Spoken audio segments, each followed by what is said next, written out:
I thank the gentleman. Mr. Speaker, I rise today in opposition to this bill because it would result in more crime and fewer people willing to serve in law enforcement. This bill lowers the standard for mens rea and basically eliminates qualified immunity for law enforcement officers. So, in the course of doing their job, an officer could go to prison for unintentionally breaking the law. Who wants to serve in a job where they're attacked, underpaid, overworked, and, under this bill, possibly charged as a criminal? Without qualification, what happened to George Floyd was horrific, and those involved deserve the full punishment under the law. Mr. Floyd's death was a brutal and callous assault that has undermined the public trust of law enforcement officers that we depend on to keep our communities safe. Notwithstanding, we cannot undermine the entire law enforcement community because of it. Every group has bad actors. Congress is not without examples of such. But we can't continue to paint all law enforcement officers as villains. I'm thankful for the brave men and women that keep our communities, families, and this very Capitol safe. They take an oath to run toward danger when everyone else runs away.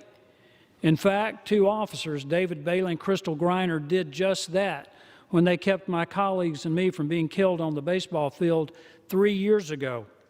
I'm convinced that several of my colleagues and I would have been killed or grievously wounded, as was Steve Scalise, were it not for the courage and dedication to duty of Officers Bailey and Griner. They're heroes, and I stand with them, not with these lawless vandals who have occupied some of our cities, who are pressuring my colleagues across the aisle to, if not eliminate our police departments, make them ineffective. Every day, somewhere in our nation, police officers put their lives on the line, and far too many of them lose their lives or suffer serious injuries as they faithfully and honorably do their jobs in service to their communities.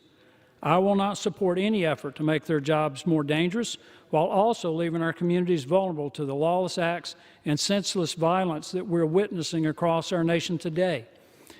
In regard to the Majority Leader, Mr. Hoyer, I appreciate the fact that he respectfully referenced Senator Tim Scott's bill in the Senate.